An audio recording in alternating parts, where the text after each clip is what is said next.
Hi guys, myself Mohit Rao. Welcome to ServiceNow Workflow session. So in this session, we will be looking on ServiceNow Workflow, overview of ServiceNow Workflow, its components, functionalities, and we'll also create a demo workflow which will assign an incident ticket to a user and also auto acknowledge the ticket, like adding a work note to the ticket.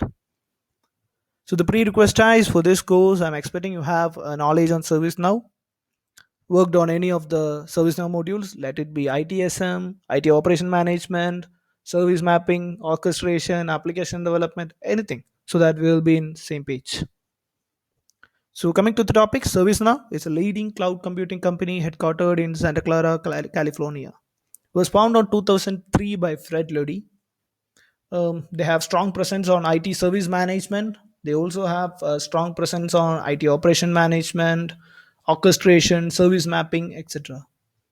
They also have a application development platform where you can develop custom applications and host it in ServiceNow Cloud. So without any IaaS or Apache servers, and that requires zero coding skills. So we'll be focusing on ServiceNow workflows today. So as you can see, this is the homepage of ServiceNow. You have different modules in the left pane: service mapping, incident problem change, which is an ITSM module, orchestration. You can see all these things on the left side pane. So ServiceNow stores all this information into a rational database inside the cloud. So whatever you have inside an incident or civil service, it's stored inside ServiceNow platform in a rational database.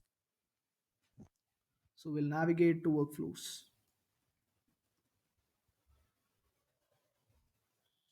So you may think you have two options here, orchestration and workflow. So normally when we say orchestration, it's workflow, right? So what makes it different here?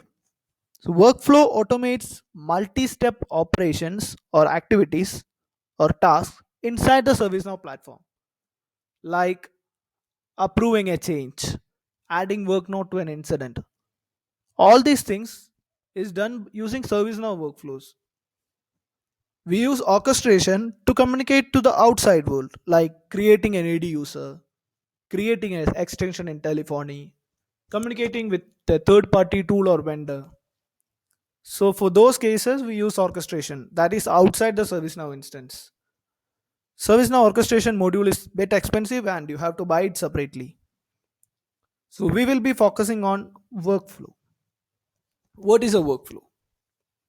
So workflow is a logical combination of activities to perform a task, like start a service. So you'll have a logical steps or modules to perform that activity. One of the myth in automation or workflow is that you have to be a coder. No, it's completely wrong. Automation or ServiceNow workflow at least is for operations people. It's not for coders. You don't need heavy .NET or Java skills to automate anything inside ServiceNow. Basically, I am also an operations guy. I've started my career with infrastructure monitoring team. So believe me, if you don't need to be a hardcore developer to work on ServiceNow workflow or any other orchestration tools, it is meant for the operation guys. Coming back to the topic, ServiceNow workflow, you can see a lot of options here. A workflow editor, as the name indicates, it is used to create a workflow or edit an existing workflow. Sure, you can schedule the workflows, you can see the running workflows, you can see the history, logs of the previous workflows, and if you are a manager, there is a dashboard for you. You can create a customizable dashboard for your managers with custom graphs which represent total runs, benefits, ROIs, FT saved, anything. You can customize this whole dashboard. We'll navigate to workflow editor. So if you click on that, you will open a new page here. So this is basically a workflow editor. Oh, there is a tutorial video on the home page. You can go through that. So as you can see, right side pane, you can see all the workflows. So most of them are inbuilt workflows which comes with ServiceNow. So these are the workflows. Well, I'll open it as workflow. Double click on this.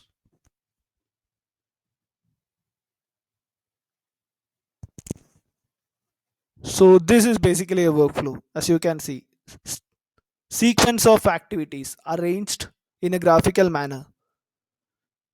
So this is a beginning activity. This is a timer activity which will wait for some seconds. This activity will wait for 5 seconds and it will end. A very basic simple workflow which will wait for 5 seconds. So a workflow can be triggered from any action, like trigger this workflow if an incident is assigned to my group. Trigger this workflow when a service catalog is created. Any event inside ServiceNow platform, you can trigger this workflow based on any conditions. So you'll only see these two tabs if you only have workflow module. If you have orchestration, you will see these three tabs, but we'll focus on these two tabs only. So the second tab is a core. That means different activities here. So what is an activity? Activities are instructions presented in the workflow. So activities are the things which really perform a step. Like as I mentioned here, wait for 5 seconds or create an event, add work note, rest message, soap message. These are the activities. So if you arrange these activities, it will perform a task, and we call that task as a workflow. These are the transitions which goes from one activity to other activity. I think we can start with the demo so that you will be more comfortable with what I am talking about. So to create a new workflow, I'll click this plus button here. So it'll ask me certain questions like name that workflow. So I'll name it as auto ack table. With which table I should interact with. Like what is my basic need? So what is our need? We need to assign an incident ticket to a user and add a work note, right? So we are talking about incidents. So as I said, ServiceNow has a rational database which stores all the information in a table. So for incident, it is the name of the table is incident. We'll just type an description. Acknowledge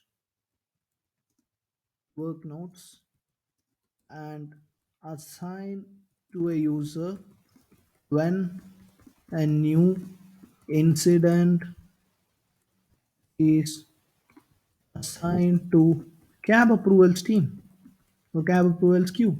Nice. And as I said, when should I run this workflow? Condition. So I should run the workflow when an incident is assigned to this assignment group, cab approval. Submit. So I can see a drawing canvas where I can group these activities. I'll go to core. So I have an activity called set values. I'll just drag and drop this in middle. I'll fill some tables. So name of activity is acknowledge. What should I do? I should assign it to a user, right? So assign to a user inside the same group. So Christian Mashal is the user inside cab approval group. Also have to add a work note. So I'll add a work note stating acknowledged the ticket. Nice. So this is the job of a queue manager, right? Acknowledge the ticket and assign it to a user. So I'm doing that. I'll submit this. So whenever this workflow is triggered, it will go to the set values activity, which will assign it to a user, and it will end. So just like TFS, I have to publish this once I have created. So when I publish this, it will be an active workflow. Now let's see if it is working really. I'll go to incidents, create new incident, INC00100042. I'll assign it to a cab approval group. Short description will be test INC. Nice. The click of submit. Test INC 402. It's already assigned to Christian Michel. Let's check that. See, the incident is already assigned to Christian Michel and the work notes is added. All this happened within less than 1 second. So as soon as a ticket is assigned to this group, it is assigned to a new user and a work notes is added by this workflow, by the workflow. So tell me, where have I used coding or a single script? I haven't used it anywhere. So that's what I initially told. This is for the operation guys. So you may think now, like I have a requirement. It's not like I have one user. My monitoring team has 100 technicians. Yes, you can implement a round robin. You can see lot of conditions here. If switch, lot of conditions you can add. You can get who is active in service now. There is a table for users. So from that users, you can find who is logged into service now. Who got the last ticket. You can implement round robin. You can check if a user is active in service now and you can assign the ticket to him. Maybe you can give a weightage also, like I have given a P1 incident to that user, I should not give him another P1 now. So you can implement lot of conditions. In this way you can use that queue manager role for much better and strategic roles. Hope this helps. Please get in touch with me on my LinkedIn page and subscribe my YouTube channel for more videos like this.